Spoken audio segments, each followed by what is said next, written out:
Bismillahirrahmanirrahim. Assalamualaikum warahmatullahi wabarakatuh. Alhamdulillah hamdan katsiran thayyiban mubarakan fi kama yuhibbuna wa yarda. Wassalatu wassalamu ala Rasulillah wa ala alihi wa ashabihi wa man tabi'ahum bi ihsanin ila yaumil wa ba'd.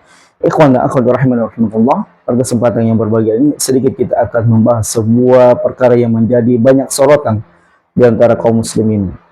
Jangan dan bukan perkara ini adalah jual tipu-tipu garam ruqyah. Di sana banyak sekali di marketplace ataupun di shop online, penjualan online berkaitan dengan garam ruqyah.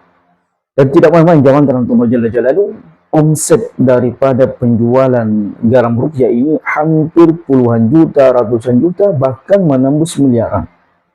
Maka kalau ingin kita melihat bahwasanya penjualan omset daripada garam ruqyah ini sangat luar biasa sekali, sangat luar biasa.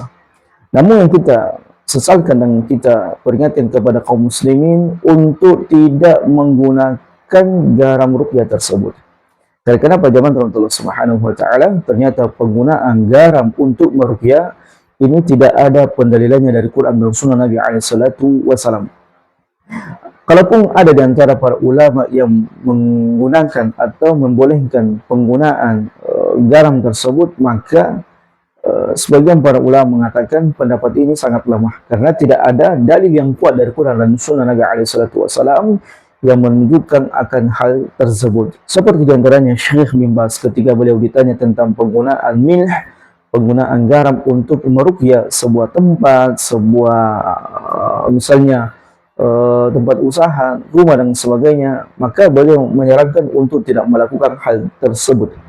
Tidak menyarankan untuk melakukan hal tersebut. Dan yang intinya, menggunakan garam untuk sebagai media ruqyah, maka ini tidak ada pendalilannya. Tidak ada kekuatan dalil dari Quran dan Sunnah Nabi SAW, sehingga meninggalkannya adalah sebuah perkara yang tepat dan yang lebih mendekati dengan kebenaran. Sebagaimana yang disebutin oleh Nabi SAW, "Da'ma yarib ila ma la yarib." Tinggalkan sesuatu yang membuat engkau ragu kepada sesuatu yang membuatmu tidak ragu. Oleh karena zaman Allah Subhanahu wa taala melihat juga daripada aspek penjualan garam ruqyah ini yang sangat menipu kaum muslimin, yang sangat merugikan kaum muslimin.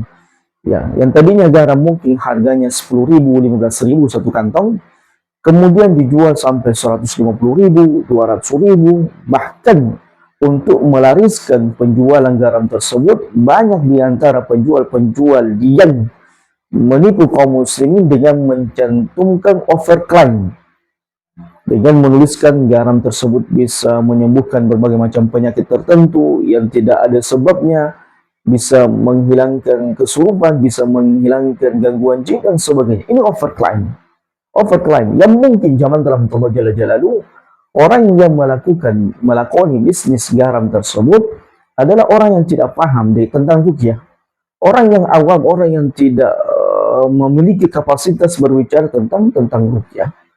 Sehingga saya ingin nasihatkan kepada kaum muslimin sekali lagi, tinggalkan semua perkara-perkara yang tidak ada dalilnya berkaitan dengan ruqyah. Misalnya zaman dalam Allah menggunakan dedaunan tertentu, membacakan ayat-ayat tertentu yang dia yakini bahwasanya ayat ini ayat tertentu ini bisa menyembuhkan dan sebagainya, maka ini perkara bid'ah. Secara umum Al-Qur'an Al-Karim adalah syifa. Secara umum Al-Qur'an adalah semuanya memiliki pengaruh untuk meruqyah seseorang. Sehingga jangan dicaplok-caplok ayat ini bisa begini, ayat ini bisa begitu. Tidak boleh. Ya, secara umum kita meyakini bahwasanya Al-Quran kalamullah dan seseorang kemudian tidak bisa mencaplok-caplok ayat ini bisa manfaatnya seperti ini, manfaatnya seperti itu, tanpa di atas dalil Quran dan Sunnah Nabi SAW, tanpa dibarengi dari azhar-azhar para ulama kita, perkataan-perkataan para ulama kita berkaitan akan hal tersebut. Karena kenapa? Perkara gaib tidak ada yang mengetahuinya kecuali Allah dan melalui lisan Nabi SAW, yang di mana Allah Subhanahu wa taala mengatakan tentang Rasulnya, "Wa ma yantiqu 'anil hawa in huwa illa wahyun yuha." Ada Nabi SAW kalau berbicara tentang sesuatu perkara berkaitan dengan perkara gaibiyah, maka tidak datang dari sisi beliau, melainkan itu datang dari Allah Subhanahu wa taala.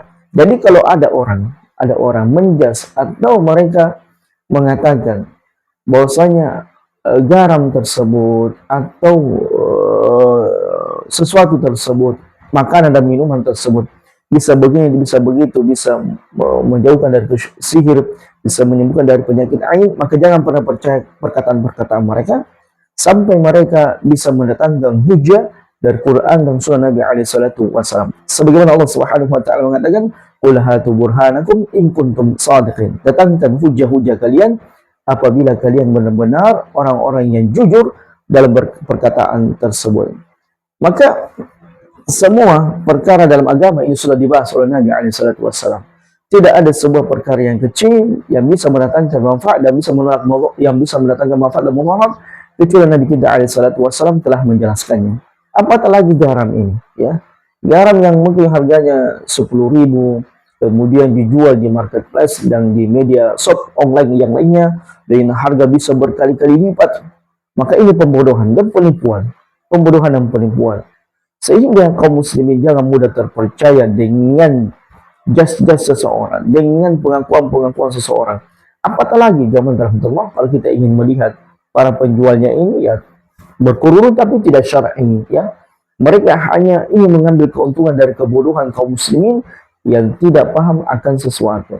Ya, bahkan yang ngerinya daripada penipuan daripada penjualan ini, mereka kadang mengambil potongan video atau foto-foto orang-orang tertentu untuk melariskan dagangan mereka, Seperti halnya juga zaman dulu madu ruqyah, air ruqyah diperjualbelikan, yang kemudian harganya ini sangat murah, ya. Kemudian ketika dikatakan ini ruqyahnya si fulan, ini ruqyahnya si fulan, kemudian harganya melonjak sampai bisa ratusan ribu. Dari mana perkara tersebut? Sallallahu alaihi. Ya, di antaranya yang bisa kita gunakan untuk meruqyah, ya jangan dan bukan adalah kalamullah. Begitu pula dengan doa-doa yang diajarkan oleh Nabi SAW. Jangan yang lain. Baca Quran, tadabburi Quran, hayati Quran, perbanyak zikir kepada Allah Jalla Jalaluhu. Maka ini diantara perkara yang bisa mendatangkan syifa dan rahmat bagi orang-orang yang membacanya. Sebagaimana Allah Subhanahu wa taala katakan, "Wa nunazzilu minal Qur'an ma huwa syifaa'un wa rahmatun lil mu'minin." Dan wala yazidu dhalimina illa khasara. Dan sungguh kami telah menurunkan Al-Quran itu sebagai syifa, obat dari semua penyakit. Tidak usah kita mengambil garam tertentu, madu tertentu, minyak zaitun tertentu dengan klaim-klaim yang dusta, dengan klaim-klaim yang berlebihan, bisa menyembuhkan ini, bisa menyembuhkan itu. Siapa yang mentazkiyah dari semua apa yang diucapkan oleh manusia ini? Siapa yang mentazkiyah? Main madu ada ayat Allah Subhanahu wa taala menyebutkan dalam Quran. Begitu pula dengan minyak zaitun disebutkan dalam surah At-Tin wa Zaitun. Tetapi overclaim, ya, mengklaim bisa ini, bisa itu, bisa menyembuhkan penyakit ini, bisa menyembuhkan penyakit itu. Siapa yang bisa mendatangkan dalilnya? Siapa yang kemudian bisa mengatakan demikian kalau tidak ada Quran dan Sunnah Nabi alaihi salatu wasallam? Adapun Quran disebutkan oleh Allah Subhanahu wa taala, baca kalian Al-Quran karena sesungguhnya Quran ini, sebagaimana Nabi SAW katakan, baca Al-Quran ini karena sesungguhnya Al-Quran ini mendatangkan syifa, ya, mendatangkan obat bagi orang yang membacanya. Sebagaimana Allah Subhanahu wa taala sebutkan juga dalam ayatnya, "Wa nunazzilu minal Qur'ani ma huwa syifa." Sungguh kami telah menurunkan Al-Quran ini sebagai syifa, obat dan rahmat bagi orang-orang yang beriman. Kedua, Nabi SAW mengatakan, "Inna syaitan yafirru minal bait alladhi tuqra fi suratul Baqarah." Sesungguhnya syaitan itu akan lari terbirit-birit dari rumah yang dibacakan padanya suratul Baqarah. Adapun selebihnya kalau tidak ada dalilnya dari Quran dan Sunnah Nabi SAW, maka perkara tersebut jangan kemudian kita percaya.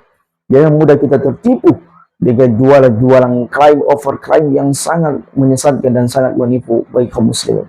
Oleh karenanya, sebagai closing daripada apa yang bisa kita sampaikan pada kesempatan yang berbahagia ini, ya, sebelum kita melakukan sesuatu, tanya para ustaz, tanya ulama, tanya orang yang mumpuni di bidangnya.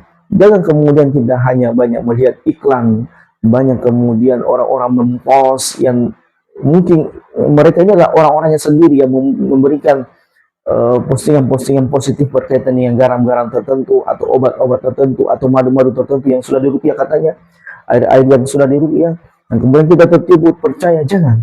Tanya para ustadz yang mumpuni di bidangnya, bagaimana hukumnya menggunakan ini dan menggunakan itu.